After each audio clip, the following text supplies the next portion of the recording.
अस्सलाम वालेकुम स्टूडेंट्स। आज हम लोग क्लास 7 का कंप्यूटर का चैप्टर नंबर 1 डिस्कस करेंगे। Chapter number 2 we already discuss और उनकी कुछ वीडियोस और बाकी सब्जेक्ट्स की वीडियोस मेरी चैनल पे प्लेलिस्ट में मौजूद है, आप देख सकते हैं अगर आपने देखनी हो तो आज हम पढ़ेंगे unit 1 that is ICT fundamental. So let's start the video. हमारा पहला जो टॉपिक है वो है peripheral and port. Hardware as you may know is the physical component of a computer system। हमें पता है कि कंप्यूटर सिस्टम का एक फ़िज़िकल कंपोनेंट क्या है, वो है हार्डवेयर। ठीक है, इनपुट हार्डवेयर। अब जो हार्डवेयर है उस दो टाइप्स के हैं, एक इनपुट और एक आउटपुट। इनपुट हार्डवेयर जो रेफ़र करता है किसी भी डिवाइस को जो कंप्यूटर में डाटा सेंड करती है, इनपुट डिवाइस कहलाता है, इनपुट हार्डवेयर कहलाता है, सॉरी। आउटपुट हार्डवेयर जो रेफ़र करता है any device that receive data from the computer, यानी कि कंप्यूटर ने किसी भी डिवाइस में डाटा भेजा है वो आउटपुट कहलाएगा। किसी भी डिवाइस ने कंप्यूटर में डाटा भेजा है वो इनपुट हार्डवेयर कहलाएगा। सो ये था कि आपको डिफरेंस दोनों का पता हो। आपकी पहली ही फिल इन द ब्लैंक्स आ सकती है कि dash is the physical component of a computer system. Computer system का फिज़िकल कंपोनेंट क्या है? Hardware. How many types of hardware? 2 types, input hardware and output hardware. Input hardware क्या काम करती है? जो हमारे कंप्यूटर में डाटा भेजती है, send data to the computer, that is input hardware.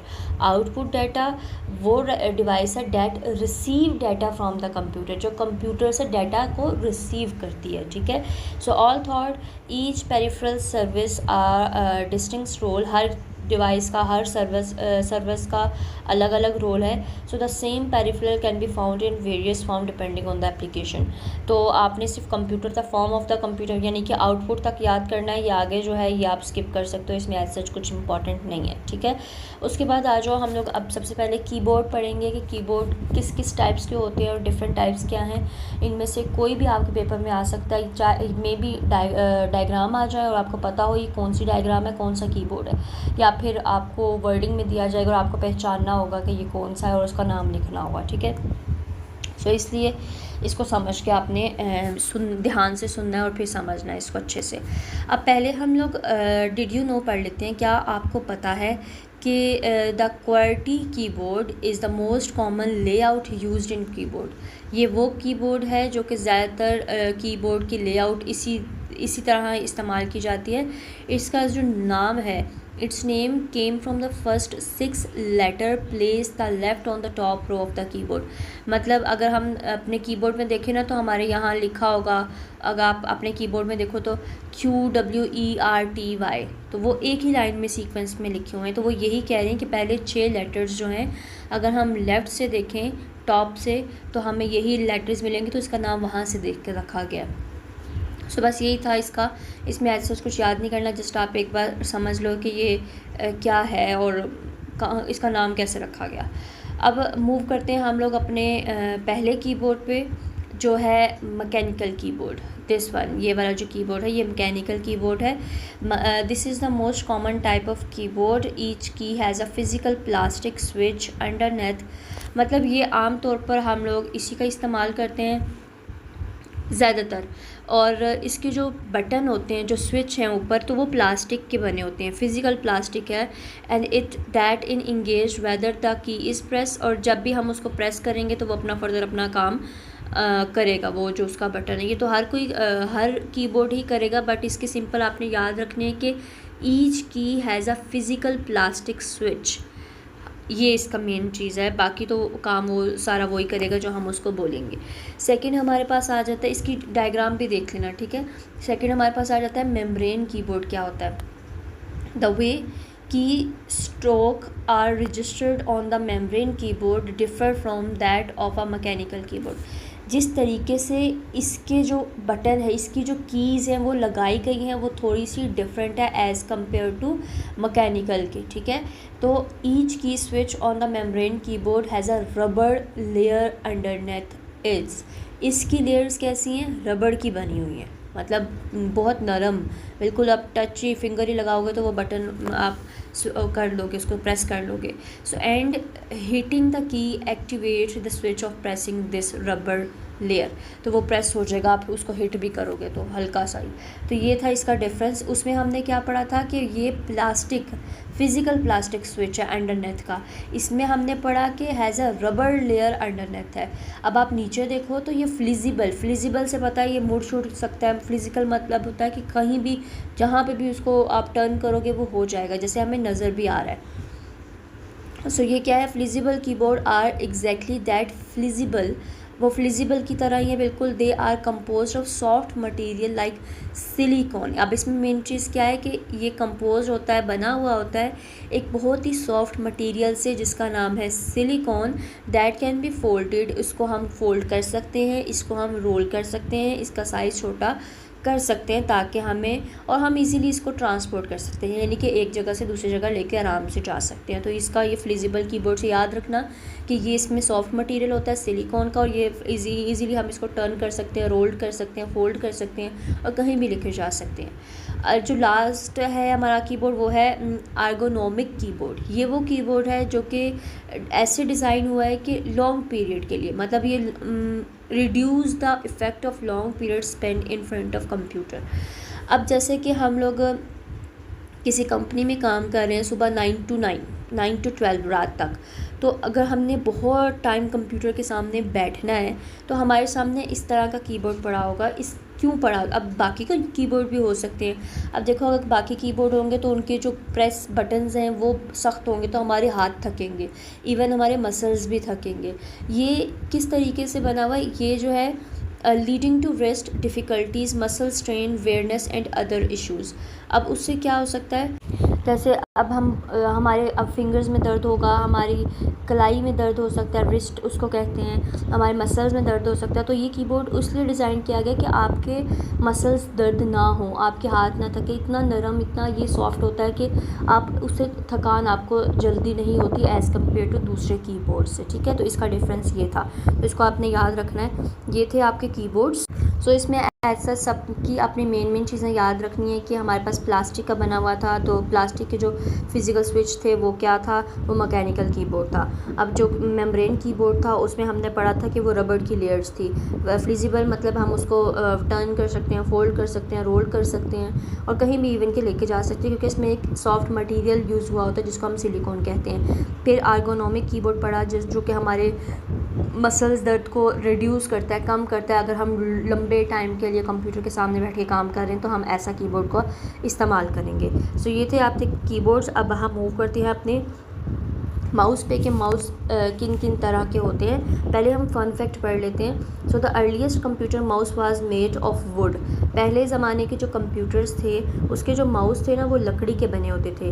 And had only 1 की एंड 2 व्हील्स। उसकी एक की होती थी और 2 व्हील्स होते थे for interacting with the surface. मतलब जिस तरह नीचे अगर हम माउस के देखें तो वो एक रोलर होता है ना जो घूमता है, वो इसके 2 होते थे, मतलब 2 इसके व्हील्स होते थे और एक ही की होती थी जिसको हम प्रेस करते थे।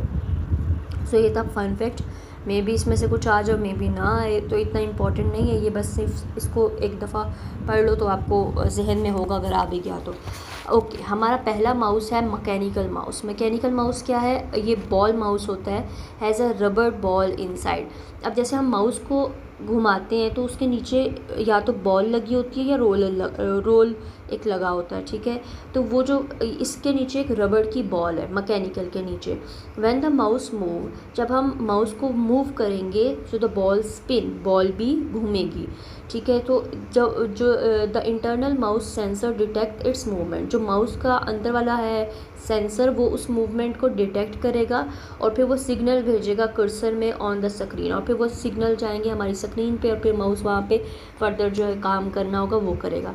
सो ये था कि इसके अंदर एक रबड़ की बॉल होती है और फिर वो जब भी हम इंटरेक्शन उसको हिलाते हैं, मूव करते हैं, तो वो जो इंटरनल माउस का सेंसर है वो समझ लेता है कि मूवमेंट क्या हो रही है और फिर वो अंदर जो स्क्रीन के अंदर जो कर्सर है उसको वो सिग्नल भेजता है, ठीक है। सेकंड हमारे पास है लेज़र माउस। लेज़र माउस क्या होता है, इसके अंदर लाइट चलती है एक तो। सो इससे आप याद रखना। सो द ऑप्टिकल माउस, इसको हम ऑप्टिकल भी कहते हैं और लेज़र भी कहते हैं। So the optical mouse detect movement using the light source.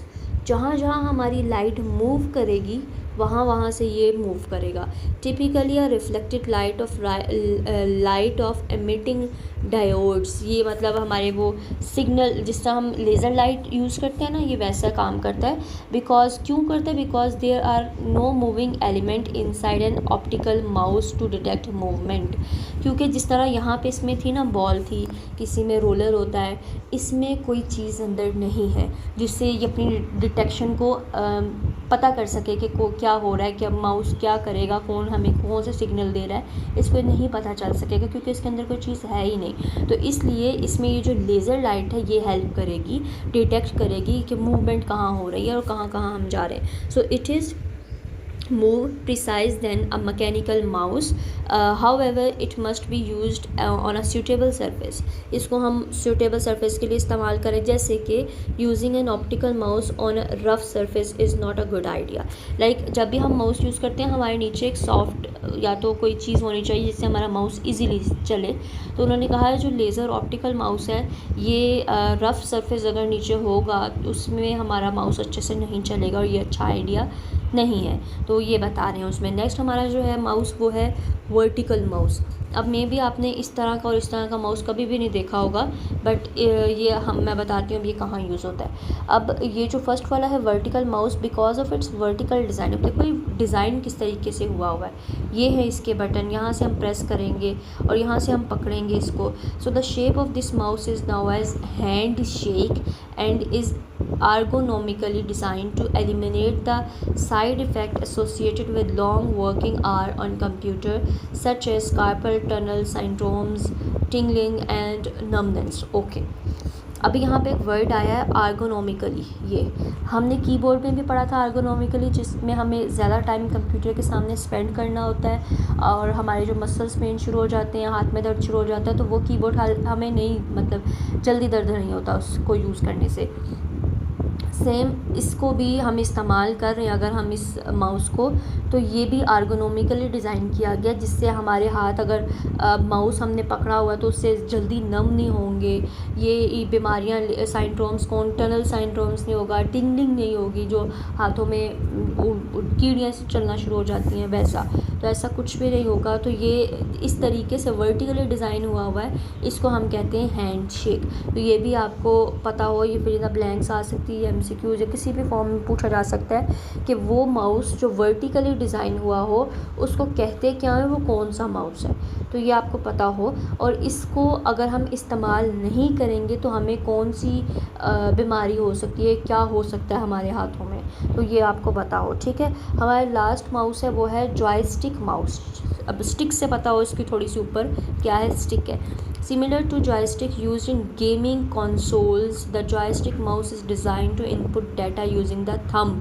हम जब कंप्यूटर में गेम खेलते हैं, बड़ी बड़ी स्क्रीन्स पे गेम खेल रहे होते हैं, तो हम ये वाला माउस इस्तेमाल करते हैं और इसमें सिर्फ ये ऊपर यहाँ पे जो है ना इसका एक बटन होता है, हम सिर्फ थंब से उसको इस्तेमाल करते हैं, बाकी हमारा जो पूरा हाथ है उससे हमने स्टिक को पकड़ा होता है, सिर्फ थंब काम कर रहा होता है। So people diagnose with cerebral palsy and similar conditions find it easier. अब यहाँ पे बीमारियाँ भी लिखी हैं, ये जो है जिन लोगों को ये बीमारी होती है कैरिब्रल पैल्सी, तो वो लोग इसका इस्तेमाल ज़्यादा करते हैं, मतलब तो ताकि वो कंप्यूटर को इजीली इस्तेमाल कर सके, डेट्स इट। तो ये आपने इनको याद रखना है। इसमें से छोटे छोटे क्वेश्चंस आ भी सकते हैं, लॉन्ग भी आ सकता है, डेफिनेशन भी पूछी जा सकती है, तो ये आपको पता हो कि कौन सा माउस कौन सा कीबोर्ड हम किस लिए इस्तेमाल कर रहे हैं। नेक्स्ट मूव करते हैं हम लोग, that is scanner.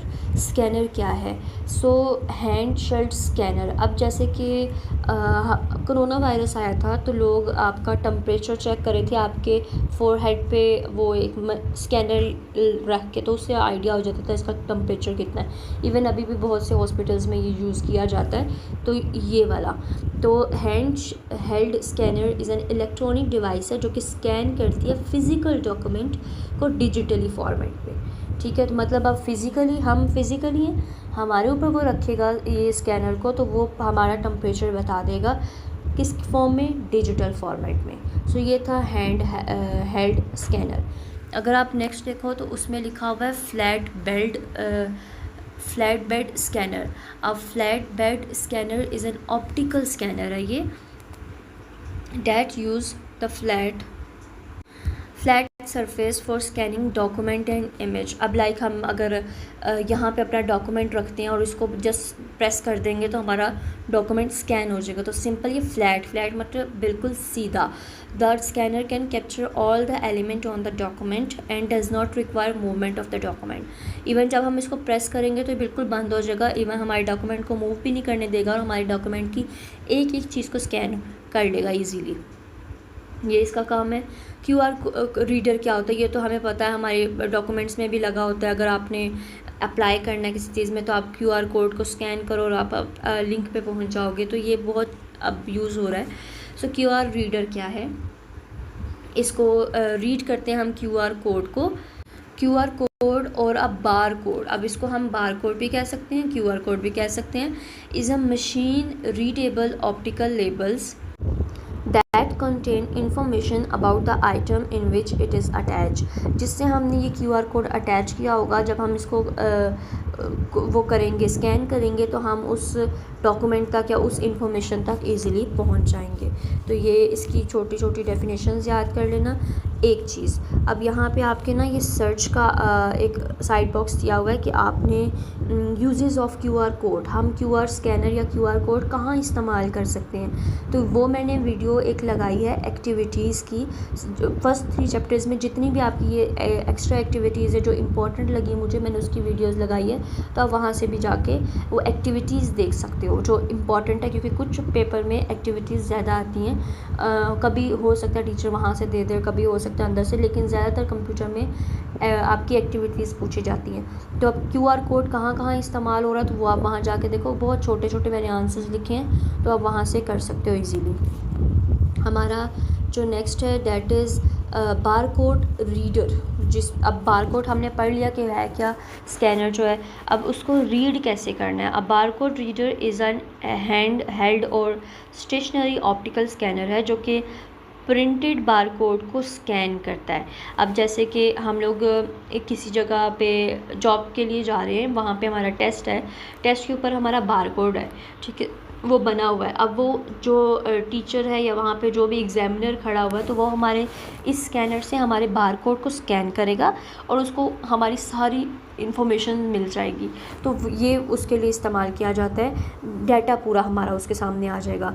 And send the data to the computer. अब barcode reader typically include a light source. इसमें आपको एक लाइट नज़र आ रही होगी, ये ऑरेंज वाली, ये सो होता है और इसका क्योंकि एक लेंस होता है, as well as a decoder that. और इसमें क्या होता है, डिकोडर भी होता है जो कि एनालाइज करता है डाटा को प्रिंटेड फॉर्म में ऑन द बार कोड। जो कि प्रिंट हुआ हुआ जो बार कोड होता है उसमें जितना भी डाटा होता है वो ये डिकोडर उसको एनालाइज कर लेता है और अपना वो जो सारा एनालाइज किया हुआ डाटा है आउटपुट पोर्ट जहाँ भेजना होता है वहाँ भेज देता है। अच्छा, अब इसमें आपने याद क्या करना है, एक तो यहाँ से अच्छे से याद करना है कि बार कोड रीडर में कौन कौन सी चीज़ें इंक्लूड होती हैं। लाइट सोर्स होता है, स्कैनर लेंस होता है, डिकोडर होता है। डिकोडर का काम क्या है, वो एनालाइज करना, जो प्रिंटेड फॉर्म में बार कोड है उसमें जितना भी डाटा है वो निकाल के जहाँ भेजना होता है वहाँ भेजता है। तो ये चीज़ें आपने इंपॉर्टेंटली याद करनी है, ठीक है। उसके बाद है बायोमेट्रिक स्कैनर। ये जब हम कोई बैंक में जॉब करते हैं या कहीं भी जॉब, इवन किसी भी न्यूज़ चैनल्स में जॉब करते हैं या कहीं और, जब भी आप किसी और अच्छे ऑर्गेनाइजेशन में जाओगे तो अंदर एंट्री करवाने से पहले ये एक लगा होता है, यहाँ पे आप थंब लगाते हो तो फिर आप अंदर जा सकते हो। इवन ज़रूरी नहीं आप किसी भी उसमें लगा हो ऑर्गेनाइजेशन में, आप जब आप किसी भी अपना बायोमेट्रिक करवाने जाते हो तब भी ये वहाँ पे ऐसा सिस्टम होता है। सो ये वो स्कैनर है जिससे hardware use to capture the biometric to verify identity, जिससे आपकी आइडेंटिटी शिनाख्त हो सके। अब जैसे मैं एक ऑर्गेनाइजेशन में काम कर रही हूँ, अब उनको क्या पता कि हमारे उन्होंने ये क्यों लगाया, क्योंकि उनको चेक करना है कि जो बंदे हमारे पास काम कर रहे हैं वही अंदर इंटर हो सकें, बाहर का कोई भी बंदा अंदर ना आ सके। तो इसलिए वो ये लगाते हैं ताकि हम पूरी उसकी आइडेंटिफिकेशन कर लें एंड देन उसको अंदर आने दें। दैन फिर एक तरह से अटेंडेंस होती है ऑफिसेज वगैरह में, जिस तरह आपकी स्कूल्स में होती है कि आप अटेंडेंस टीचर लेती हैं, पता करती हैं क्लास में कौन सा बच्चा प्रेजेंट है कौन सा नहीं। सेम ये जो है बायोमेट्रिक ये ऑफिसेज में लगा होता है वहाँ चेक किया जाता है एंड देन फिर वो अंदर जाते हैं। So they could be iris. Iris मतलब आपकी आँखों का भी चेक हो सकता है, ये चेक करने वाला। फेस का भी हो सकता है, फिंगरप्रिंट्स भी हो सकता है, वॉइस स्पीकर आइडेंटिफिकेशन भी हो सकती हैं। सो ये इस टाइप के आपके स्कैनर्स हो सकते हैं। सो नीचे आपकी एक एक्टिविटी है, use different resources to learn about the applications and use the biometric scanners. Okay, ये इतना एज सच इम्पॉर्टेंट नहीं है तो इसको हम अभी फ़िलहाल स्किप कर रहे हैं। ठीक है, नेक्स्ट जो है हमारे पास वो है डिजिटल कैमरा। डिजिटल कैमरा क्या है, अगर हम कंप्यूटर लैपटॉप का इस्तेमाल कर रहे होते हैं तो ये चीज़ हमने उसके ऊपर लगाई होती है ताकि हम अगर ऑनलाइन क्लास ले रहे हो और ऑनलाइन कोई भी इवेंट अटेंड करें तो हम ये लगाएंगे ताकि हमारा कैमरा ऑन रहे। सो वेब कैम क्या है, a camera that collect digital photo, जो ऑन डिजिटली हमारी फ़ोटो कलेक्ट कर सके और वो भेज सके कंप्यूटर में, डैट सेंड टू सर्वर, और सर्वर को भेजे और फिर वापस होस्टिंग वेबसाइट को भी भेज सकता है। रिसेंटली वेब कैमरा जो है अब हम लैपटॉप में भी लगाना शुरू हो गए हैं, स्मार्टफोन में भी, टैबलेट में भी, टीवी में भी, हर जगह पे। लेकिन असल में इसका काम क्या है कि ये डिजिटल फ़ोटो को कलेक्ट करता है और कंप्यूटर में भेजता है। ड्रोन फोटोग्राफी का हमें पता है कि ऊपर से ड्रोन जो हम चलाते हैं और फिर फोटोग्राफी होती है, जो शायद इवन कि अभी तो ड्रोन काफ़ी जो जंगों में इस्तेमाल हो रहे, तो अभी इसका तो बहुत ये अपर हो गए हैं। So the capture of image and video using a remote, लिए हम एक रिमोट पकड़ते हैं और पूरी वीडियो कैप्चर कर लेते हैं ऊपर से, operated on autonomous unmanned aerial vehicle. इसका फुल फॉर्म याद रखना आपने, ठीक है, UAV की, अननेम्ड एरियल व्हीकल क्या है। समटाइम्स इसको हम कभी कभी UAS कहते हैं जिसका नाम है अननेम्ड एयरक्राफ्ट सिस्टम, और कॉमनली इसको कहते हैं हम ड्रोन। अब हाँ, यहाँ से एक सवाल आपका आ सकता है कि ड्रोन को हम और क्या क्या कहते हैं, UAV, UAS, ये MCQs में आ सकते हैं आपके। तो UAV की full form unmanned aerial vehicle, दूसरा है अननेम्ड एयरक्राफ्ट सिस्टम, और उसको ड्रोन भी कहते हैं। डिड यू नो में देख लो आप लोग, according to Pakistan civil aviation authority, full form याद रखना, drone are allowed for fun और वर्क इन पाकिस्तान। ड्रोन अब इन्होंने हमें अलाउ कर दिया कि अब हम पाकिस्तान में ड्रोन को उड़ा सकते हैं, किसके लिए, फ़न के लिए भी और कोई भी काम के लिए भी। बट अभी फ़िलहाल थोड़ी सी पाबंदी है क्योंकि रिसेंटली जो जंग हुई है इंडिया और पाकिस्तान के दरमियान, तो ड्रोन अटैक ही किए गए थे, तो इस वजह से उन्होंने अभी ये चीज़ थोड़ी सी बंद कर दी है कि क्या पता वो ड्रोन कहाँ से आए हों, मे बी हम पाकिस्तान से उड़ा रहे हैं, बट कुछ भी हो सकता है। तो ये बस आपने याद रखना है कि इसकी फुल फॉर्म क्या है, PCAA की, मतलब पाकिस्तान सिविल एविएशन अथॉरिटी, और ये हम कहाँ इस्तेमाल कर रहे हैं। नेक्स्ट टॉपिक हम लोग नेक्स्ट वीडियो में डिस्कस करेंगे।